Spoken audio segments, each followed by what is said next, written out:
G'day thrill seekers.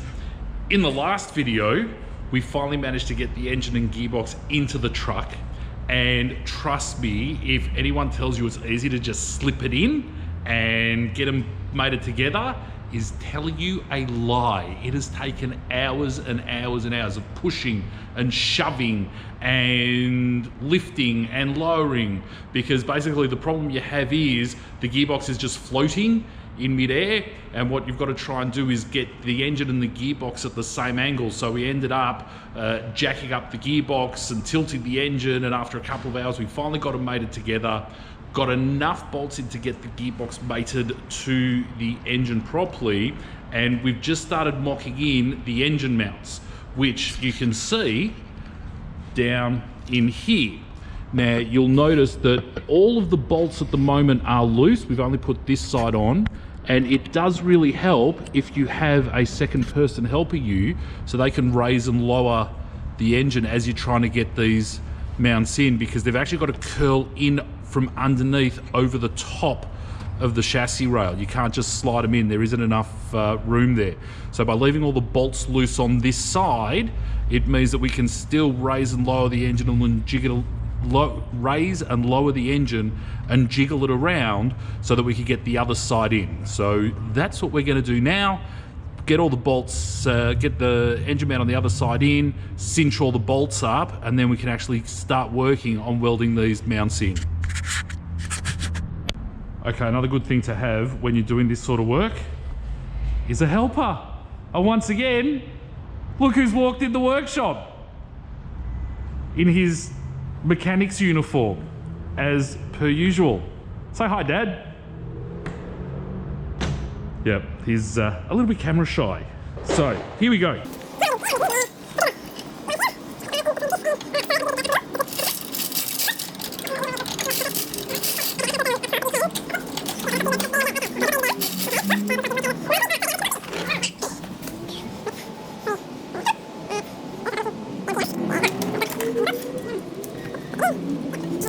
Change this angle a touch. Here we go. Alright. Now you can see we're using new bolts here because I am sparing no expense. You know, you're spending so much on this project. Now if you're going to spend a couple of $100 on bolts all up, no big deal. So I've even put new bolts between the engine and the gearbox. All right. Very easily.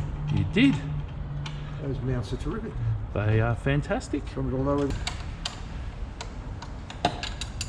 as you can all see, I'm not the tightest at work because I leave stuff lying around everywhere. And I sometimes struggle with very simple tasks.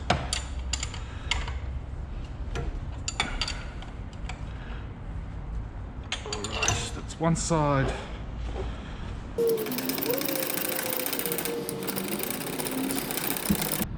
Before I go too much further, I just wanted to say I'm about to start tacking welding in these engine mounts, but you would have seen I've taken the paint back and sprayed some copper spray on it, which is a weld through primer. It's this stuff here. I'll probably leave a link in the description. I don't know where you get it from. My next door neighbor gave it to me because I was asking him about rust and stuff after welding, and he went, calm down, relax, use this stuff. So it's not actually a recommendation from me because I really don't know whether this stuff works, but it is from Max, the next door neighbor, and he's sort of my adult supervision when it comes to doing stuff like this.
just wanted to take a couple of moments to explain how big a job this really is.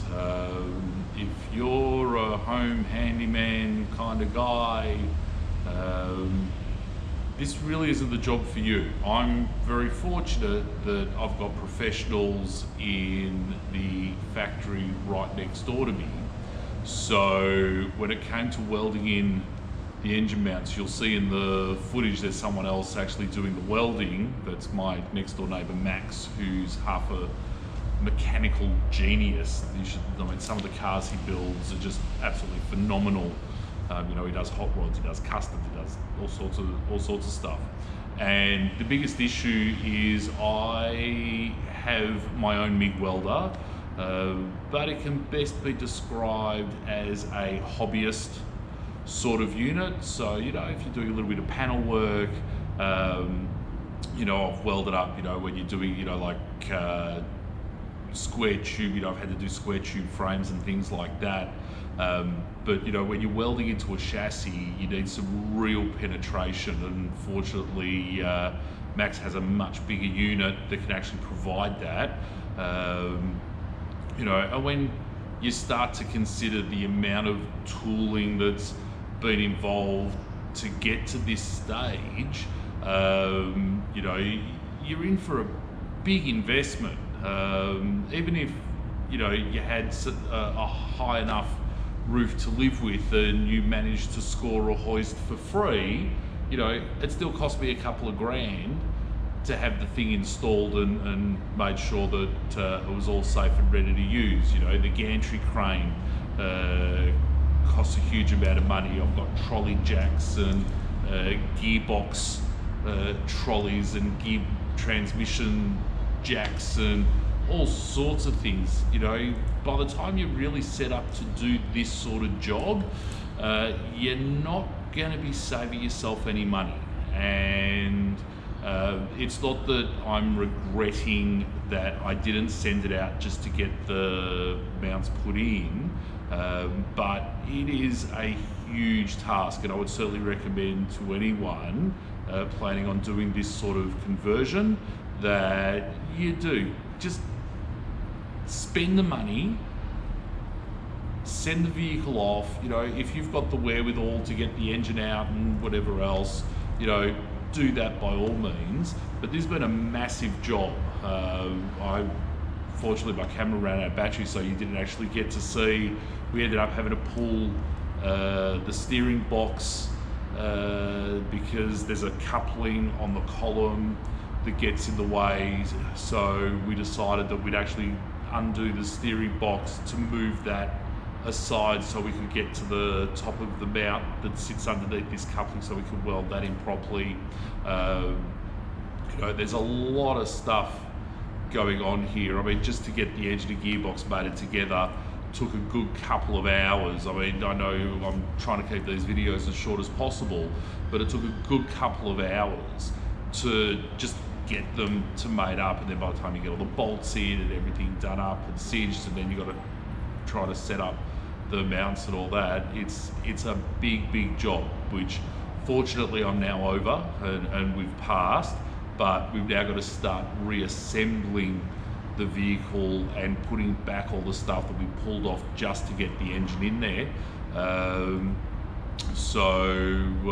Yeah, onwards and upwards. We're going to continue with this project. I'm not going to admit defeat, but please keep in mind that this is a big job that really should be left to the professionals. And I'm not just saying that as some sort of disclaimer, in case anybody wants to take me to task about the work that I've been doing on my own vehicle, or they want to turn around and go, oh, but Harry said it was okay.